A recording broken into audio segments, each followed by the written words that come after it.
مسجد اقصی میں لاکھوں فلسطینی جمع ہیں، فلسطینی فتح اور حماس کی جیت کی دعائیں کر رہے ہیں۔ اس وقت مسجد الاقصی میں لاکھوں فلسطینی جمع ہوئے ہیں جو کہ فتح حماس کی جیت کی دعائیں کر رہے ہیں۔ ایران کی کھل کر حماس کی حمایت ساتھ دینے کا اعلان کر دیا۔ ایرانی پارلیمنٹ میں اسرائیل مرد آباد اور امریکہ مرد آباد کے نعرے لگائے گئے۔ ایرانی پارلیمنٹ کے اراکین نے اپنی نشستوں پر کھڑے ہو کر فلسطین کی فتح کے نعرے لگائے۔ آگے بڑھیں اور آپ کو بتائیں، اسرائیل پر حماس کے حملے کے بعد اقوام متحدہ کی سلامتی کونسل کا ہنگامی اجلاس آج ہوگا۔ اقوام متحدہ کی سلامتی کونسل کی صدارت رواں ماہ برازیل نے سنبھال لی تھی۔ برازیل نے حماس حملوں کی مذمت کرتے ہوئے اسرائیل کے لوگوں کے ساتھ یکجہتی کا اظہار کیا ہے۔ دونوں فریقین پر صورتحال کو مزید آگے بڑھنے سے روکنے کے لیے زیادہ سے زیادہ تحمل کا مظاہرہ کرنے پر زور دیا۔ کہا، اسرائیل فلسطینی مسئلے کو حل کرنے کے لیے تنازع ایک قابل عمل متبادل نہیں ہے اور امن مذاکرات کی بحالی فوری ضرورت ہے۔ عالمی ممالک کا مشرق وسطی کی صورتحال پر تشویش کا اظہار، مغربی کنارے پر استحکام پر زور، اسرائیل کی حمایت میں سامنے آ گیا۔ $8 بلین کی ہنگامی امداد کا اعلان کر دیا گیا۔ صدر جو بائیڈن کا کہنا ہے، اسرائیل کی سلامتی کے لیے ہماری حمایت غیر متزلزل ہے، اسرائیل کی ہر ممکن مدد کریں گے۔ امریکی وزیر خارجہ کا فلسطینی صدر سے ٹیلی فونک رابطہ بھی ہوا۔ اینٹونی بلنکن نے محمود عباس سے امن قائم کرنے کی اپیل کر دی۔ سعودی عرب سمیت کئی اسلامی ممالک نے عالمی برادری سے فوری جنگ بندی کرانے کا مطالبہ کر دیا ہے۔ عمان کا بھی بین الاقوامی برادری سے عالمی قوانین کے تحت کشیدگی رکوانے کا مطالبہ۔ قطر نے اسرائیل فلسطین کشیدہ صورتحال کی مذمت کرتے ہوئے تمام تر ذمہ داری اسرائیل پر عائد کر دی۔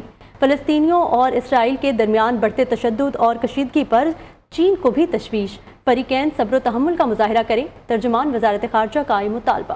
اسکاٹش لیگ میں سلیکٹڈ فٹ بال کلب کے شائقین نے سٹینڈز میں فلسطینی پرچم اور مزاحمت کی فتح اور آزاد فلسطین کے بینرز لہرا رہے ہیں۔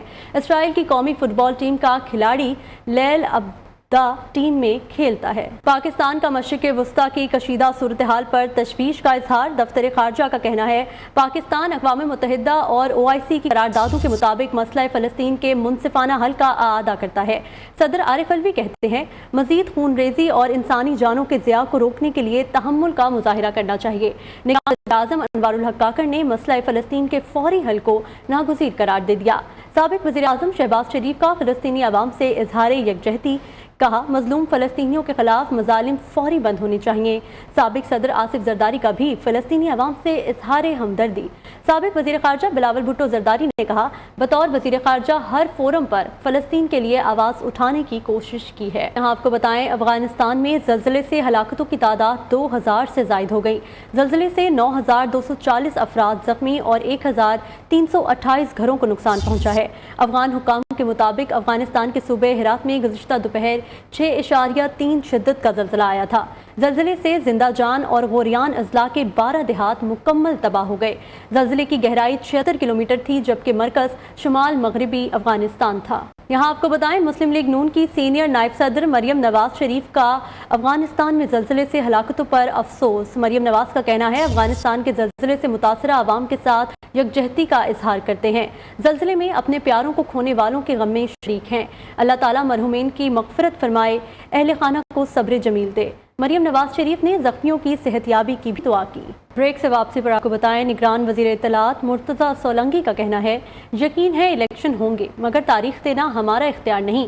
کیا نواز شریف واپسی پر گرفتار ہوں گے یا نہیں، اس سوال کے جواب میں وفاقی وزیر نے کہا، ہونے کو تو بہت کچھ ہو سکتا ہے۔ سابق وزیر اعظم کے ساتھ قانون اور آئین کے تحت سلوک ہوگا۔ کسی سیاسی جماعت کے ساتھ امتیازی سلوک نہیں کیا جا رہا، سب کو لیول پلینگ فیلڈ حاصل ہے۔ مسلم لیگ نون کا ٹھوکر نیاز بیگ میں جلسہ، میدان سج گیا۔ 20,000 کے قریب کرسیاں جلسہ گاہ میں لگ گئیں۔ کرسیوں پر پارٹی پرچموں کی بہار، سٹیج کی تیاریاں آخری مراحل میں داخل۔ کارکنوں کے لیے کھانے کا بھی انتظام۔ چیف آرگنائزر مریم نواز شام 5 بجے جلسے سے خطاب کریں گی۔ جلسہ گاہ کا مزید احوال جانتے ہیں اپنے نمائندے حافظ محبوب علی سے۔ جی حافظ محبوب۔ جی بالکل، اس وقت میں موجود ہوں ٹھوکر نیاز بیگ کے علاقے میں، جہاں پر پاکستان مسلم لیگ نون جو ہے آج ایک بہت بڑا جلسہ کرنے جا رہی ہے۔ یہاں پہ جو ہے وہ میدان کی بات کی جائے تو میدان جو ہے وہ سج چکا ہے، تیاریاں مکمل ہو چکی ہیں، جبکہ سٹیج کی تیاری اب بھی جو ہے وہ آخری مراحل میں جو ہے وہ جاری ہے۔ جس میں میرا کیمرہ میں خرم دکھایا تو میرے سامنے جو ہے وہ بڑا سا سٹیج ہے، جہاں پہ مسلم لیگ نون کی چیف آرگنائزر مریم نواز جو ہے یہاں سے خطاب کریں گی، اور یہاں پہ جو ہے وہ میدان میں جو ہے وہ جہاں پہ جلسہ گاہ ہے یہاں پہ جگہ جگہ جو ہے مختلف کرسیوں کے اوپر جو ہے وہ پارٹی پرچم جو لہرا دیے گئے ہیں. ہزاروں کی تعداد میں جو ہے وہ اس وقت پارٹی پرچم یہاں پر موجود ہے, لیکن ابھی لوگوں کی آمد کا سلسلہ شروع نہیں ہوا. یہاں پہ آپ کو آگے دکھائے چلتے ہیں. یہاں پہ جہاں پہ کرسیاں لگی ہوئی ہیں بہت بڑی تعداد میں یہاں پہ کرسیاں ہیں. مسلم لیگ نون کے رہنما ملک صاحب کھوکر کا کہنا ہے کہ یہاں پر جو ہے 20,000 سے زائد کرسیاں لگائی گئی ہیں. یہاں پہ ٹیبل بھی رکھے گئے ہیں جہاں پہ لوگوں کو جو ہے وہ کارکنان آئیں گے ان کو کھانا سرو کیا جائے گا. کھانا جو ہے وہ ابھی سے پکنا شروع ہو چکا ہے. مسلم لیگ نون کے کارکنان جو ہے وہ ابھی یہاں پر نہیں پہنچے, لیکن جلسہ گاہ جو ہے وہ مکمل طور پر تیار ہو چکی ہے. اب دیکھنا یہ ہے کہ شام کے وقت کیا مسلم لیگ نون یہاں پر 20,000 سے زائد لوگ اکٹھے کر پائے گی کہ نہیں, لیکن تیاریاں یہاں پر عروج پر ہے.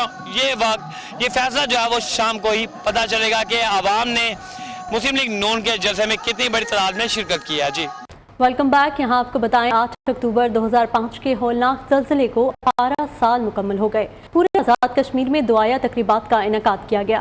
مرکزی تقریب یادگار شہداء پر منعقد ہوئی جس میں وزیر اعظم آزاد کشمیر چودھری انوار الحق سمیت اعلیٰ سول و فوجی حکام شریک ہوئے. وزیر اعظم کی جانب سے متاثرین کی بحالی کے لیے پاکستان کے عوام اور پاک فوج کو خراج تحسین پیش کیا گیا. مزید بات کرتے ہیں نیو نیوز کے نمائندے سردار ذوالفقار علی سے. ذوالفقار بتائیے گا. جی بالکل ثانیہ 8 اکتوبر 2005 کو 18 سال مکمل ہو گئے ہیں. یہ پاکستان کی قدرتی آفات کی تاریخ میں سب سے بڑا ثانیہ ہے جب لاکھوں لوگ بیگار ہوئے, ہزاروں شہید ہوئے اور ہزاروں زخمی ہوئے, جبکہ اربوں کے املاک جو ہیں وہ تباہ ہوئے ہیں. اس وقت ہم یادگار شہداء پر موجود ہیں یونیورسٹی کالج گراؤنڈ مظفر آباد میں, جہاں ایک بڑی تقریب منعقد ہوئی ہے جس میں وزیر اعظم آزاد کشمیر چودھری انوار الحق, ان کی کابینہ کے اراکین اور اعلیٰ سول و فوجی حکام جو ہیں اس میں شریک ہوئے ہیں. یہاں پہ یادگار شہداء کے اوپر پھولوں کی چادر چڑھائی گئی ہے اور اس کے ساتھ ساتھ 8:52 پر سائرن بجائے 1 منٹ کی خاموشی اختیار کی گئی ہے. وزیر اعظم آزاد کشمیر نے اپنے خطاب میں یہ کہا کہ اس شہر میں تعمیرات ہوئی ہیں ان پیچھے شہداء کا خون شامل ہے. اس موقع پر جتنے بھی ممالک نے یہاں پہ اس وقت میں امداد کی ان کا شکریہ ادا کیا. خاص کر افواج پاکستان کو خراج تحسین پیش کیا گیا جو اپنے شہداء کے باوجود خود آزاد کشمیر میں متاثر ہونے کے باوجود ریسکیو اور ریلیف کی کاروائیوں میں مصروف تھے. اور جس وقت پاک فوج کا ہیلی کاپٹر اسی یونیورسٹی کالج گراؤنڈ میں اترا تو اس وقت لوگوں میں زندگی کی نئی امید پیدا ہوئی تھی. جی پاکستانی حکومت کی ڈیڈ لائن کے بعد خیبر پختونخوا میں غیر قانونی طور پر مقیم افغان باشندوں کا انخلاء جاری ہے. ترکھم بارڈر پر گزشتہ روز 700 خاندان واپس افغانستان منتقل ہو گئے, جبکہ آج اتوار کو چھٹی کے روز بھی افغان خاندانوں کی واپسی کا سلسلہ جاری ہے. غیر رجسٹرڈ افغان باشندوں کے انخلاء سے متعلق مزید تفصیلات جانتے ہیں پشاور سے ہمارے نمائندے لحاظ علی سے. جی لحاظ بتائیے گا. پاکستان بھر کی طرح خیبر پختونخوا میں بھی غیر قانونی طور پر افغان مقیم باشندوں کے متعلق ڈیٹا تیار کیا جا رہا ہے, لیکن اس کے ساتھ ساتھ ترکھم بارڈر پر بھی غیر قانونی طور پر یا مقیم جو افغان باشندے ان کی وطن واپسی کا سلسلہ بھی جاری ہے.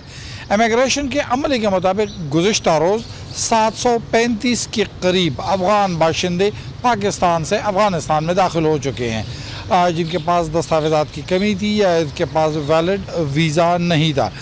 یہاں پر یہ بتاتے چلوں کہ ضلع انتظامیہ خیبر پختونخوا حکومت نے تمام ضلع انتظامیہ اور ریونیو ڈپارٹمنٹ کو بھی افغان باشندوں کے متعلق ڈیٹا مرتب کرنے کی ہدایات جاری کی ہے. جہاں پر اس وقت بارڈر ترکھم کی پوزیشن ہے, ابھی تھوڑی دیر پہلے جب میری ان سے بات ہوئی تھی تو انہوں نے یہی بتایا ہے کہ اس وقت بھی ہفتے اور اتوار کے روز بھی بارڈر کو کھلا رکھا گیا ہے اور افغان باشندے جو ہیں اور ان کی انخلاء کا سلسلہ, اس کے علاوہ ان کے جو گھریلو سامان ہوتے ہیں اور ٹرک ہوتے ہیں وہ افغانستان میں داخل ہو رہے ہیں. لحاظ علی شکریہ آپ کا. اسی کے ساتھ نیوز اسٹوڈیو سے فی الوقت اتنا ہی. مزید خبروں اور تفصیلات کے لیے دیکھتے رہیے نیو نیوز.